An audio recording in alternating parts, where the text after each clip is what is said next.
not very good at the 3-minute consult. It takes me 3 minutes just to say hi to the cat and another 10 minutes to get a proper history. So that is doing vet med that way, the fast and the furious. It does not fill my cup.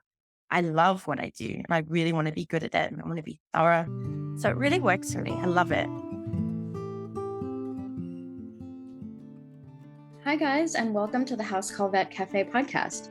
I'm Dr. Eve Harrison. I'm a full-time integrative concierge house call veterinarian in Los Angeles, and I help other vets to build their unique mobile practices on their terms. This podcast is for and by house call and mobile veterinarians, so it is meant to give our community a platform to connect, to share our stories, to lift each other up, and to support each other.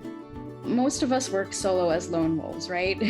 So for me, it's been really powerful to be able to physically hear the voices of my colleagues from all over the world and to get a chance to feel that we truly are part of a community of very real other human beings who get it. While you may be alone in that little bubble of your own vehicle when you're on the road seeing patients, I welcome you to join our community by tuning into our own podcast when you're on your way to your next house call. Whether you're a super experienced house call vet with 30 years of experience, you're a brand new prospective house call vet just looking to get started, or you're house call curious, there will be something for you in this podcast. Each episode, you will hear interviews from other mobile veterinarians just like yourself who are doing unique and innovative things, vets who are sharing their stories, their struggles and challenges, and you can also look forward to hearing valuable information and perspectives from specialists and experts outside of our micro niche. And finally, if becoming a house call veterinarian is something that you've been thinking about exploring, or you're looking for some extra support getting your own mobile practice to feel more profitable and sustainable for you, check out the information in the show notes about my course and our above and beyond supportive private community for members only, plus our monthly group coaching sessions within the House Call Vet Academy. You can also check out my free public Facebook group, which is also called the House Call Vet Cafe, the same name as this podcast, and which is a warm and cozy community for mobile vets to support each other in professional and personal development, in creative entrepreneurship, and in friendship. So thank you guys for spending time with me today. Let's dive into the episode. Hey everyone, we have an awesome guest with us today. We have Dr. Chantal Celindano, who I've been stalking on Instagram for a little while. Dr. Chantal is your regulation crazy cat lady, as it says on her website. She is a mobile cat and kitten vet servicing West Brisbane and surrounding suburbs in Australia. Dr. Chantal studied veterinary medicine and surgery at the University of Queensland, graduating nearly 20 years ago before practicing at small animal clinics in Brisbane and the UK, Brisbane. She has worked at cat clinics there, Sydney, Melbourne, and London, as well as furthering her education with a membership in cat medicine, which involves passing rigorous testing on a written and practical level equivalent of a master's degree. She also has a passion for cat behavior and has completed her advanced certificate in feline behavior with the ISFM, which is the International Society of Feline Medicine, of which she is a certified advanced practitioner. Feline Fine Mobile Vet is a small family-owned business founded by Dr. Chantal out of a desire to provide the best possible healthcare and behavioral assessments for cats of all ages. Her practice offers an exclusive focus on cats, longer consultations, and expertise in cat health. As her website says, "We speak cat!" ! I love that so much. And when she's not studying or examining or dreaming of cats, she can be found training up her mini-me Vivi or relaxing with her Tonkinese rescue cat, Mako Nugatini. Hey, Chantal, welcome. Did I pronounce everything properly? Very good. Yes. Vivica, Miss Vivi, and Mako Nugatini. We don't have any easy to say names in this family. We like to just, even though Mako came to us with one name, Mako, we should add on something just to confuse people. I think it's just a family tradition now. That's the way to go. That's the way to go. And just before we hopped on the call, you were telling me like your family has like a really interesting multicultural background. So you were saying your mom's side is from one area of the world, your dad's side from another, and your daughter is like trying to decide between wearing a sari or carrying a pizza. That just like really cracked me up. Can you tell me a little bit like where's your family from? Well, I guess in the vein of being truly multicultural Australian, My mom was originally from Malaysia and my dad from Sri Lanka. And when they were teenagers, they kind of ran away from home and they met in the UK. So they're in London. That's where they had me. And then we moved to Australia. My husband's dad's from Sicily. His dad kind of did the similar thing and ran away to the UK. And his mum was from Brisbane. And that's how we find ourselves in Brisbane. But yeah, my daughter has, at school, we have multicultural day here. And she's just always perplexed. She's just looking at her wardrobe and her dress ups and she's like, what do I go with? Like, she's got a great grandma who's Chinese. She's got a great granddad who's Indian. She's got everything. So, yeah. Amazing. Yeah. Oh my gosh, that's fantastic. She sounds like a marvelous human being, as I know you are as well. So thank you for giving me like a little mini crash course on your family history because I just thought that was really, really interesting. And like, I wasn't really planning to ask about that, but I did. So before we get into the part of your story about how you became a house call vet, I wanted to first ask the question that I always ask, which is what is your favorite snack to eat in the car when you're on the way to your house calls? Oh my gosh, I should have prepared like a fake answer that didn't reveal the filth that I ingest on a daily basis, Eve, because it's horrible. So at one point, I was in a car with someone, not when I was house call vetting, but I did have a previous life where I worked for a drug company. And so I would do some training with their reps. And part of that was being on the road. And one of them, Jody, who's still my dear friend today, like a long time later, like over a decade, there's just a running joke that if we see the Golden Arches, there's going to be a nug stop. Okay. Like it's nuggets for life. So I will say to this day, I still will have to stop and get a quick little chicken nugget meal on my way to the next concert, just like bulk chocolate. Every now and then I will have like a biscuit, those ones where we call them here like squished fly biscuits, which I didn't realize how gross that is until I just said it, but it's like got sultanas in it and then kind of like this crispy bread. And that's my idea of health food. Okay. That's as close as I come. It's shameful. I literally do a blood glucose on myself once every 6 months just because I know diabetes, it's coming for me, Eve. It's just when.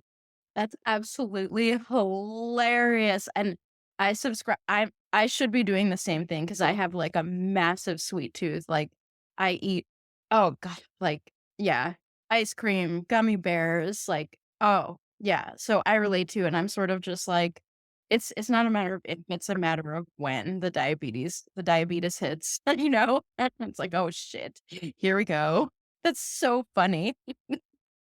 Oh, that's good company then. But every now and then, like I do a couple of days in clinic and then a couple of days on the road. And like yesterday, lovely clinic. And the nurses are like, I'll make you a cup of tea. And it's always really, I'm like, I don't want to trouble you, but also I don't want to disclose that there's 3 sugars in that thing. Like it's just a vehicle for sugar. Okay. You literally just show the tea, the hot water, the tea bag, and then you just dump that sugar in. I'm like, it's fine. I'll do it myself until they know me better. So funny. Oh my God, I love it.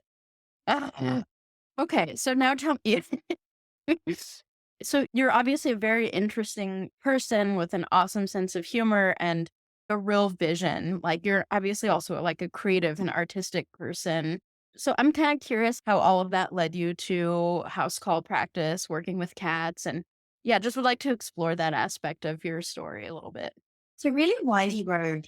I'll start by saying I'm like most glorious veterinarians who have this vision of their life from 4 years of age. My kid's got it, 18 months old, only thing she's ever wanted to be. We're like, no, go and be an investment banker, be a lawyer, do something. Mommy needs to retire. No, no. But no, also thought how she loved, but I did. I loved animals. And I never really considered being a veterinarian. And then I was doing biochemistry. I really love science and I was going to change my course to biotech. And apparently I can't read course codes. So I went left instead of right. And then I get the letter saying I've been accepted into vet school. And I went, that's funny because I didn't apply. It turns out I did. I just put the wrong course code in. And they said, just come along to see if it gelled with you. They did offer me like free alcohol on that initial day. And I think that probably just cemented the deal. I was like, great, there's rum and cows. What's not to love about this day? And so I kind of fell into vet medicine in a way, but I don't think there's anything else I would want to be in. I went through the vet degree. I loved it, but I don't know about what it's like in the States. But after the 5 years, I felt like I knew about how to do spinal surgery in a dog, how to do a cesarean in a cow. I knew all of this stuff. And then there was a sentence about cats. Like it was like, oh, yeah, yeah. And in cats, blah, blah, blah, blah, blah. But what? And so I graduated and I was like, I didn't even know what IBD in cats was. I mean, how many cats have that? And, they're obligate carnivores. And don't even get me started with the lack of behavior information I had.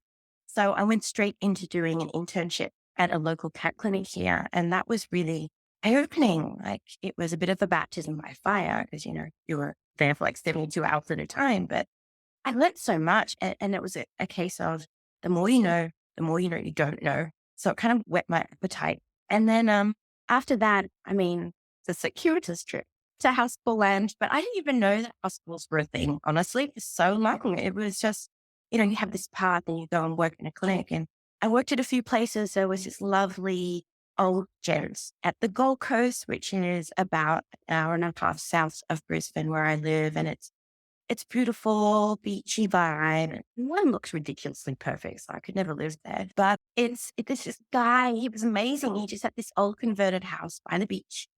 And he knew everyone. He was a proper member of the community in that he saw, old Joe and Joe's grandkids, and he knew about, oh, how's the daughter at uni and blah, blah, blah. It was just, no appointments. People came in, had a chat with Andrew, and he took care of the animals. And he had these Bromsmar cattle, and he used to love those, but he just, it's a bit of all sorts. And I love that vibe that you could really connect with people. And it was slow medicine, that was not, you took a moment, you never rushed the pet. And I really loved that. And then I did the thing where I was like, I'm going to go see the world. So I went to the UK and I worked at a lot of clinics there. That was a new thing for me because corporate clinics weren't really a thing in Australia. Then I went to the UK and corporate clinics were a thing. And so I kind of bounced around a little bit, traveled a lot. And then when I came back to Brisbane, corporate clinics were a thing. And so unbeknownst to me, Andrew was trying to get in contact with me to sell and he couldn't find me. So that little clinic, it kind of got engulfed in the big, busy world. And I was a bit lost at that point. And I do this thing with my family, and I digress a little bit here, where my daughter just realized at 10 years old, when she talked to her friends about family holidays, every 2 years we have a holiday. And as a family, the three of us will go and we'll try to meet with our UK family because we both have family in the UK. And it's based around a cat conference. I'm not even joking. It's wherever ISFM have their congress. That is where our family holiday will be. So my daughter will pack her cat dresses and she'll be at breakfast with all the cat vets wearing her best cat outfits. And then she started talking to friends and she was like, what do you mean you don't go to a cat conference for your family holidays? No, it's not a thing. I'm like, oh, sweetie, honey, I'm sorry. You have a different life to your friends in some ways.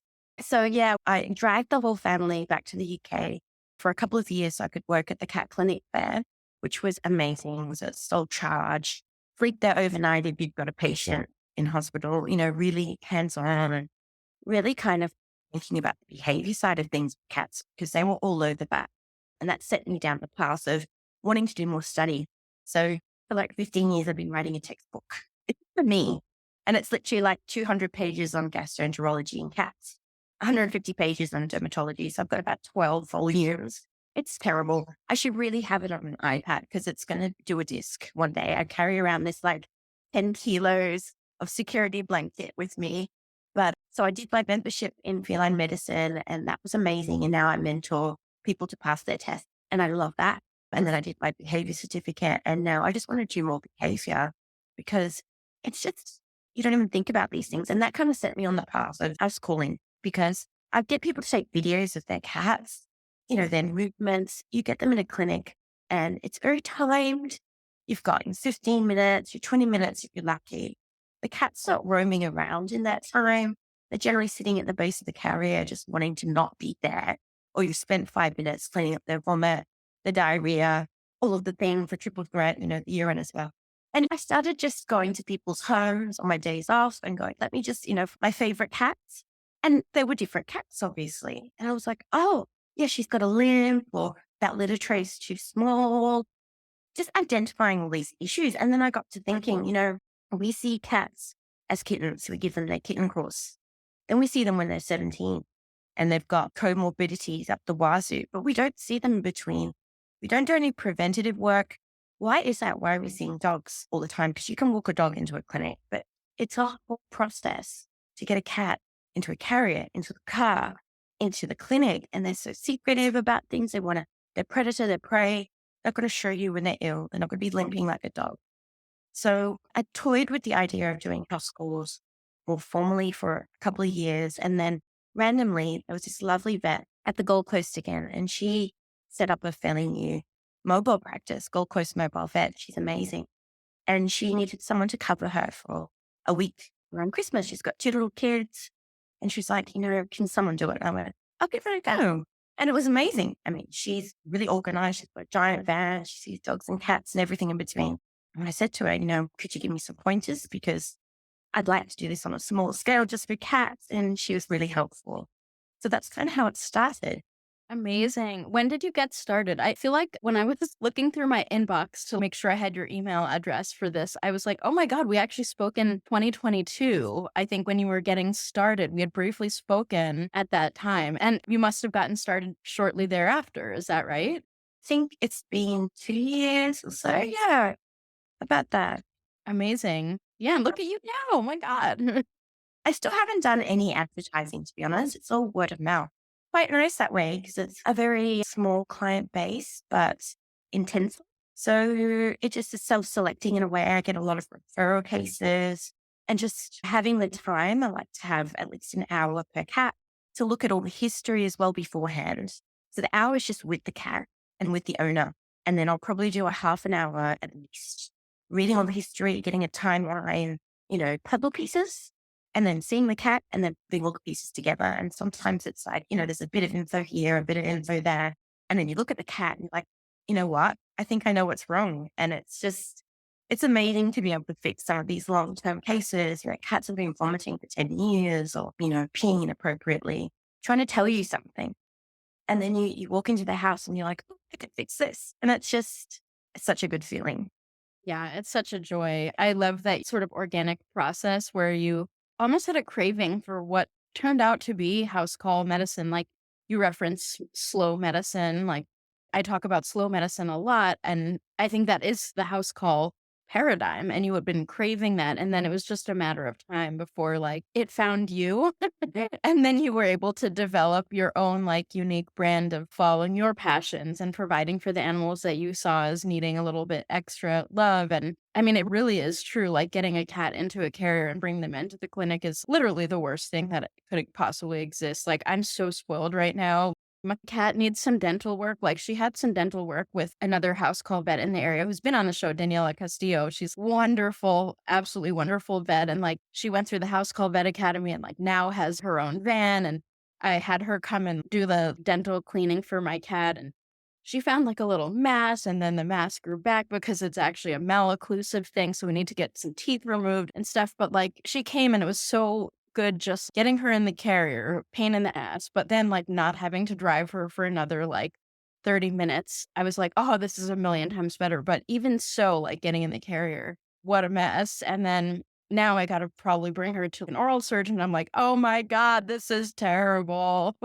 So, I mean, I'm so spoiled right now. Like, I don't think animals should ever go in a carrier, ever go into the vet. So I don't know. That's just, I mean, obviously I don't think they shouldn't ever because I'm going to bring my own cat into oral surgeon. But I mean, it's such an ordeal. It's such an ordeal. And like, especially cats. And so I think it's really great what you do. And I'm curious, do you ever feel like you had mentioned you're not doing marketing and it's all word of mouth? And I think that's a very, very natural way for a house call practice to form. And also that sort of self-selecting type of client and self-selecting type of patient, as you mentioned. And to me, I guess wondering, I imagine you have like sufficient numbers of patients and people like interested all the time. Do you ever find, given your limited scope of practice, that you're struggling with that? Or is it just sort of like, no, the cats find you? Yeah, initially, for the first 6 months, I was a little bit worried because I went, I'm getting like a cat a week. I mean, I still have my day job in clinic, but I phased the days down. So, now I just do one day at one clinic, like Tuesdays at one, Wednesdays at another in different locations, which is good to have a base to do surgeries in as well for my patients. But at the time, I was like, I can never not work full time in clinic. This is ridiculous. I don't know how to market myself or anything. And then it was just in the background for cats that I know pretty much. And then all of a sudden, there was just this flurry of people. We want to see you. We saw you once when you were locuming at this random place and we Googled you. You've got a website now. And you're not everyone's cup of tea, as you've spoken about, but you do you and you do what you're passionate about. And I think people find you in a way. And I think one day I'll expand to always have a nurse with me or my husband. He did business at uni when we went there together. And I am the bane of his existence with this mobile practice because I'm like, oh yeah, I don't really spreadsheets.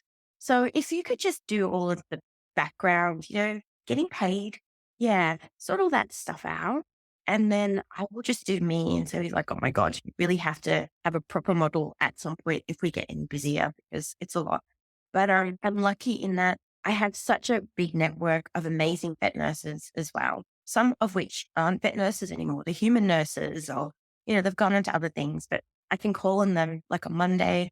I've got 3 cats that need blood. Sometimes I can do blood collection by myself. These 3 no. So I have this wonderful vet nurse friend, Shereen, who's managed to get a day off when I need her, and she's going to come on the road with me. There will be McDonald's involved. And then Brittany, Nicole, I've just got this lovely network of vet nurses who'll be like, yeah, let's have lunch and also see some cats. Sounds like a good time. So yeah, it's kind of organic. And sometimes, I will get a cold call and they'll be like, yeah, I found you. Can you come and vaccinate my cat? And I'll go, great. This is the price. And I'll go, you know what? I can go down to my local corporate and it's like half that price. Like, that's cool. You can do that, but it will be 10 minutes, not an hour. You won't have a written report at the end. You won't be able to have that open dialogue. You'll have to transport your cat. You won't get a behavior assessment. You won't get an environmental assessment. You won't get all the handouts they give you. And that's okay. If that's not what you're looking for, go on, find your fit. But this is what I do. And I'm not very good at the 3-minute consult. It takes me 3 minutes just to say hi to the cat and another 10 minutes to get a proper history. So that is doing vet med that way, the fast and the furious. It does not fill my cup. I love what I do and I really want to be good at it and I want to be thorough. So it really works for me. I love it. Oh, that's so good. I relate so much to that. I'm like, yeah, 3 minutes just for me to take the stuff out of my bag when I get there. Like, I haven't even done anything in 3 minutes. And like, I think people like us who love what we do, who want to love what we do and really enjoy it and just like, this is our one and only life. Why not do a beautiful job showing what we're doing and like shower our patients and clients and the love and care that we have? And so it's just like such a beautiful modality that we're able to do that for people who are interested in that type of thing, which I think many, many of us are, but we're just kind of forced into this sort of like factory style conveyor belt type of medicine, right? So, I love that you found that and that you're offering that. And I also really love how you convey your value. You're like, you can do that and good for you if that's what you want. Like, this sort of like positive regard for whatever their decision is. But it's like, just so you know, should you decide to go with me, this is what you get. And that's pretty awesome. So I really like how you said that. I think that's really cool. Hi, my name is Jonathan Lau. I'm the founder of O3 Vets. One of the challenges of being a mobile veterinarian is that you have a more limited toolbox to draw from. At O3 Vets, we put a powerful tool into your toolbox by providing ozone therapy equipment designed specifically to help the mobile veterinarian treat those tough cases. Ozone works as a redox molecule to help decrease inflammation and improve cellular communication. This has an incredibly beneficial effect on a variety of conditions, as demonstrated through the hundreds of scientific studies available. If you would like to join thousands of veterinarians who've experienced the power of ozone therapy, you can visit o3vets.com or call us at 517-925-8148. If you mention this ad, you'll get access to our online training course with the purchase of your ozone equipment. I wanted to pivot just a little bit and talk a little bit about behavior. So I know you're really passionate about behavior in cats. Do you have anything you want to say about that in general? Kind of open-ended question here.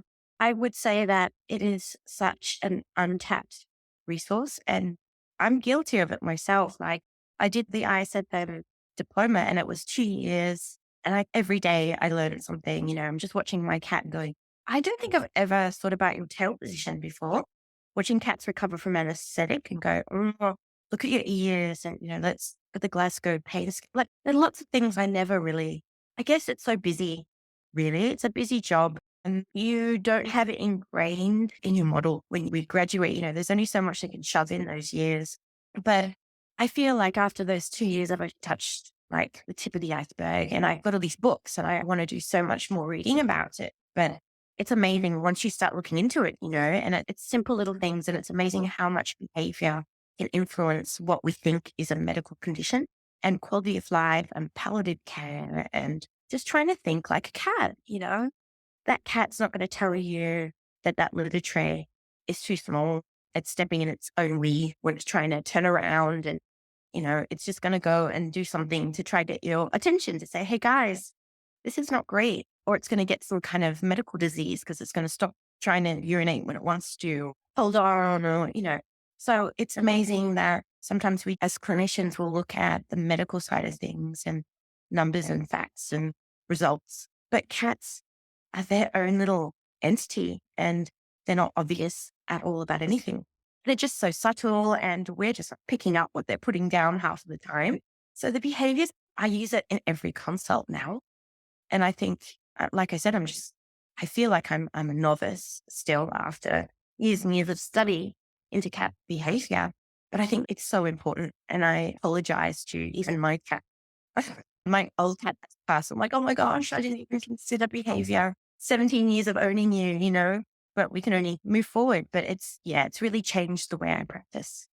That's absolutely amazing. It reminds me of, well, two things. When I think about Marigold, that my current house call practice is named after, she passed away now like 5-6 years ago, something like that. And every time I learn things, especially in the holistic world, I'm like, oh, I never gave her that. I didn't know. I wish I had. And so I understand that feeling really well. And I have that same sort of like lament, And then I guess I also wanted to say that as you were speaking, I was thinking of, I have a naturopathic doctor that I see for myself, maybe in the last like couple of years or so. And she's probably the best doctor I've ever had.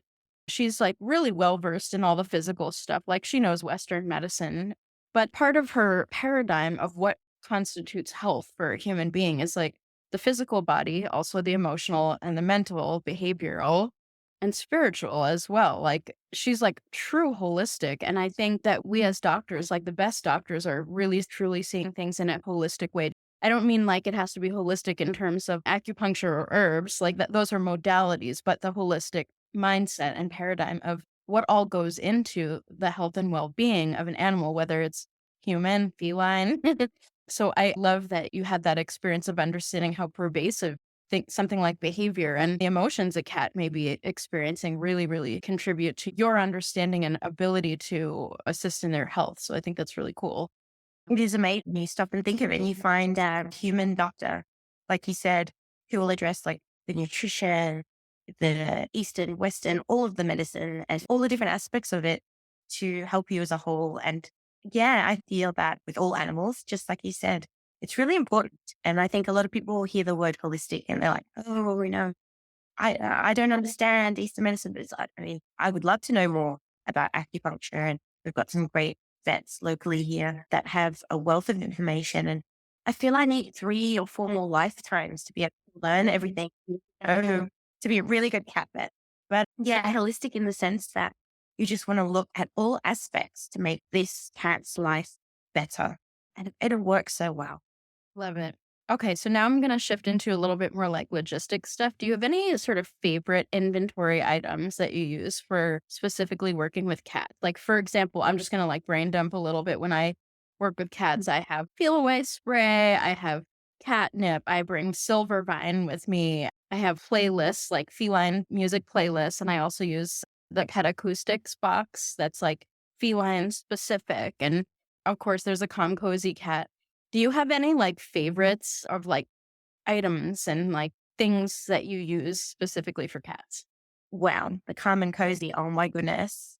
A friend of mine, vet nurse as well, she was at a conference in the States. And so she actually brought me to there and brought them back for me. And they have just changed my life. Being, on the road by myself predominantly, I sometimes just need another pair of hands. I feel like calm and cozy kind of does that for me a lot of the time.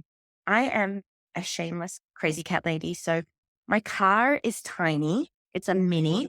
The plates are Dr. Meow. Everything in it is cat themed. The bin is cat themed. I have like this storage trolley. It's for little old ladies. It's from a hobby store and it's supposed to be for scrapbooking, but it's covered in cat. So I don't know if that helps me. It helps my mental health because I'm like, oh my God, how cute is my day? Baby scales. Unfortunately, everything I bought then 6 months later came out in pink. So I had to buy a pink version, which my husband's kind of the kibosh on that a little bit. He's like, just wait till something breaks, then buy the pink. I'm like, dude, I need the pink. Okay. I have a theme. The Calm and Cozy is fantastic. I use a lot of, treat persuasion. So having tiny little shallow dishes, one per cat. And I buy a lot of affection to get blood tests and lots of things like that. So making sure I have a lot of fish-free treats because there's a lot of cats with fish allergies out there and they may not know it. But what else do I do apart from just being over the top with all of the little bits and bobs I buy? But yeah, I have a towel per cat that's pre-sprayed at the start of the day in Feliway.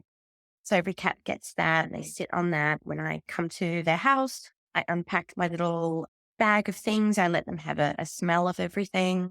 Then we just do it in little bites. So, have a treat to get their weight, have a treat to auscultate, blah, blah, blah. By the end of it, they're just up to the eyeball full of food. I might maybe go light with lunch or nine because we've had four treats here. But yeah, I love, I think the Calm and Cozy is my most favorite thing. I really like looking at retinas with cats and doing Doppler blood testing. It's not the easiest thing to do, but I find that it's pretty accurate with cats. Once you get it, you've got it, you can hear it, it's a real reading. So I do a lot of Dopplers. I also look at a lot of retinas with an indirect lens, so 20 diopter, strong light source.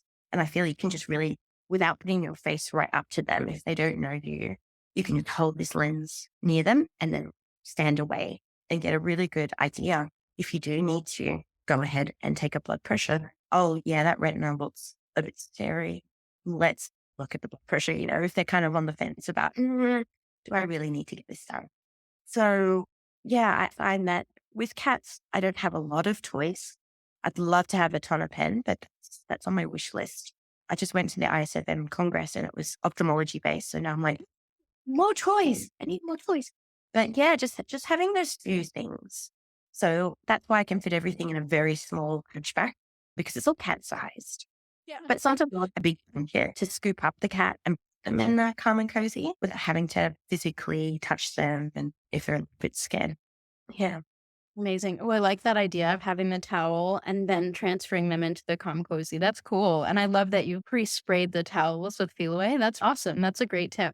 Yeah, because I rarely remember 15 minutes before I need it. So first thing in the morning, I'm like, okay, I've got 4 cats, 4 towels. They're all pre-sprayed. Let's go. Yep. I give myself an asthma attack with all the Feliway treat told. I'm like, That's really funny. Oh my God.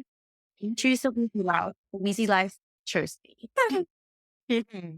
All right. So now I want to ask you, what's one piece of advice that you might have for our listeners, either about, something you'd like people to know about you or something about working with cats or starting a mobile practice or parenting while mobile practicing?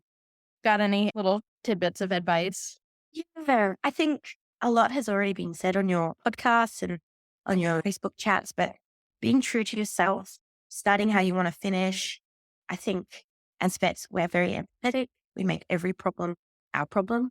oh, you can only do midnight on a Saturday. Well, I have to make it work. No, if you don't want to work Saturdays, don't work Saturdays.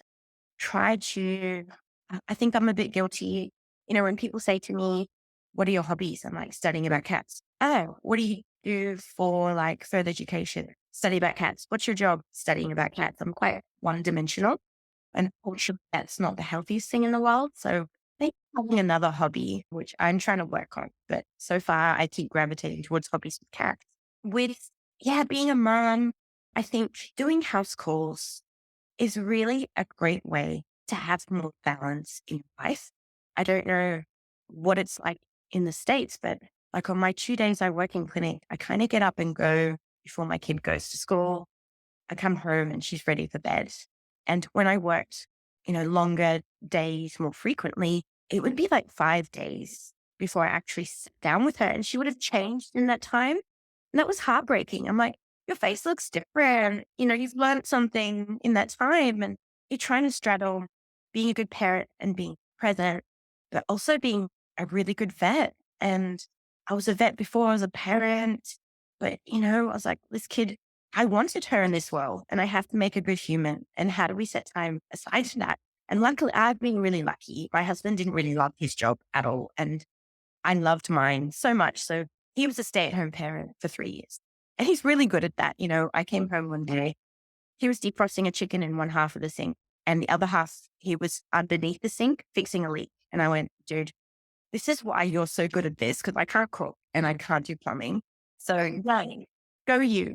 So, he's a responsible one. He does the school pickups and everything. But on my house call days, guess who gets to? Me. So, before I did house calls, the teachers didn't even know my face. I just, I finished work at 7.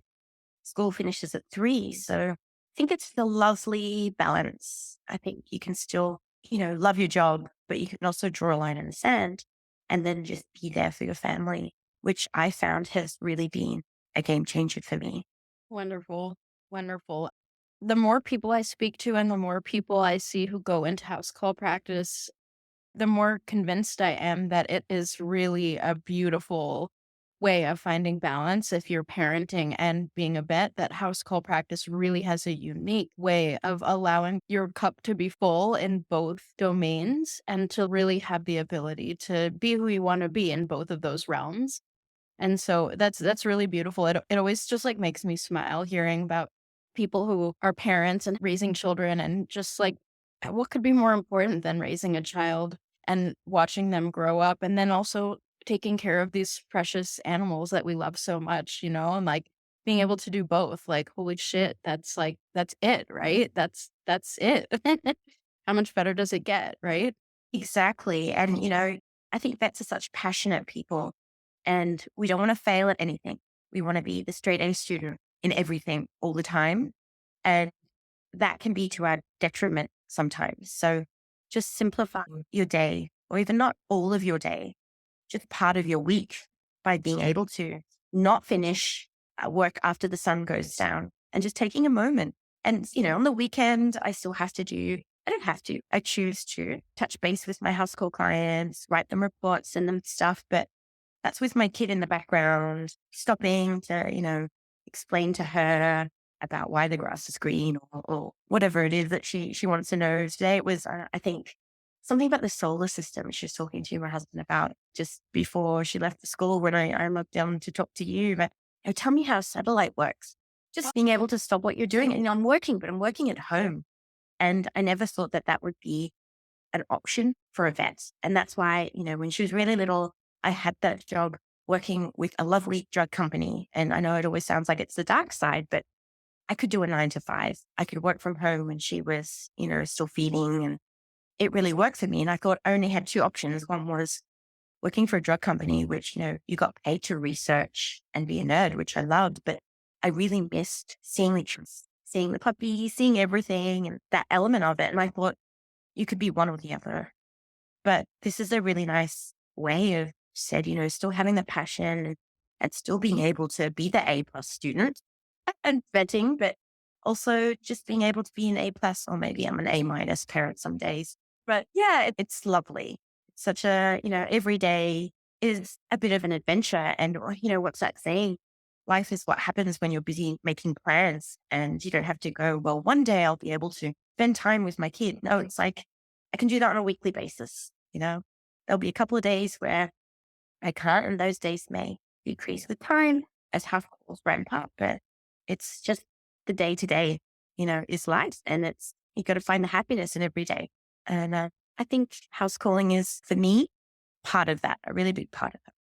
Amen. Yeah, and I can feel that. I can feel that sort of like joie de vivre, whatever, that sort of just like joy of life from your presence, like just like what I see online and things like that. So I'm just really excited I got to chat with you and get to know a little bit more about your path and your journey and your practice. And I think this is very, very inspiring. And I think whoever's listening, I hope will get a little spark of inspiration, a little glimmer of hope, and so maybe excitement to either get started with their house call practice or get their house call practice to where they want it to be. And yeah, you had like a little bit of advice for house call vets that might either be in Australia or might not know about certain things in Australia.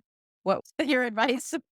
Truly Australian experience is, say you're driving back from a house call, the sun is setting.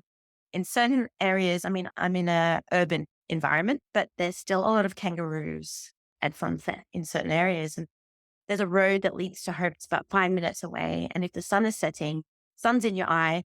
I have a tiny car, tiny little mini. You have to be careful because there are these kangaroos and they're huge. There's like 6 foot tall kangaroos and they're just bounding across the road. So kangaroo versus mini, I know who's going to come off worse. I have to really just keep my wits about me or try to time my house calls so that I'm home before or after root hour. So that's, it's definitely something to look. Oh my God, I love that. Okay, so now just humor me one more question. Do you ever get to work on koalas, or like, do you get to see koalas? Koalas, I don't think personally. I've done an x-ray on one, but I don't get to see too much. We've got a really great animal hospital around here, Lone Pine, and they do a lot of work with koalas and native wildlife. I have had to help out kangaroos from time to time. And I will say, there was this one time, someone just found this huge kangaroo. It's the same size as me, and it was unconscious. And they brought it in, and this big burly guy's like, yeah, found a roof, mate. She kind of left it there, and I'm in between consults, and it's unconscious. And I'm trying to check it over. And I was like, okay, I was trying to get a vein in its tail. And 1 minute I was in front of it. And the next minute I woke up about, I'd say 10, 15 feet across the room on my back. And it had woke up and it kicked me. Luckily, I wasn't in too much discomfort, but I was literally in a split second on the other side of the room. I'm like, oh, okay, it's awake now. I don't know how I'm going to do anything, but so powerful, those legs. Oh my gosh. So no, apart from being kind of slam dunked, wrestled, I've had a lot of injuries over the 20 years, I would say. Like I've realized that cats are my species because I've had my nose broken by a 2-ton bull, broke through a crush, threw a steel drum at me. Then I had my big toe broken by a horse that really didn't want to be vaccinated. Yeah, a few kangaroo incidents over time, but nothing too severe. But cats, they're my size of animal. They get me. And I think they look at me and they're like, you're 5 foot tall. You're not an authority figure, most animals, but the cats like me. So That's hilarious. I'm 5 feet tall also. Most people, like anytime people have meet me like in person, they're like, oh my God, you're short. I'm like, yes, I'm quite tiny. Fun size, cat size of it. I'm an economical human. Like we have a smaller carbon footprint. Okay. We're green friendly. Economical human. I love it. Oh my God. So funny. I love it. I'm just really excited I got to chat with you. And I wanted to close up our episode by asking, do you have a favorite beverage? Since you are in the House Call Vet Cafe, it can be alcohol, non-alcohol, tea, sugar with tea. Say a good chai latte for a daytime beverage. And it's called a porn star martini for an evening beverage. Ooh, what's that? Martini, quite popular in the UK. And I've had to make it at home to recreate it because it's so good. It's like, so there's lots of different versions, but there's this one version where you even have like a little shot of Moscato or Prosecco and you can put that in at the end. That's like passion fruit liqueur. And I'll have to send you a recipe. It's amazing. Please do. Please do.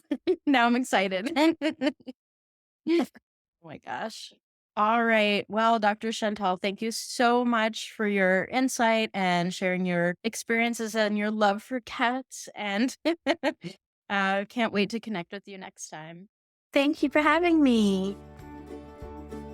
Thank you so much for listening to this episode of the House Call Vet Cafe. If you enjoyed this episode, then hit the subscribe or follow button on Apple Podcasts, Spotify, Google Podcasts, YouTube, or wherever you listen to podcasts so you never have to miss an episode. This podcast is made specifically for you, so don't be shy if you'd like to reach out and let me know your thoughts on this episode. You can find me on Instagram and Facebook as the House Call Vet Academy, where I also share more valuable content. If you're interested in learning more about consulting for House Call Vets or the House Call Vet Academy online course and community, please click on the link in the show notes.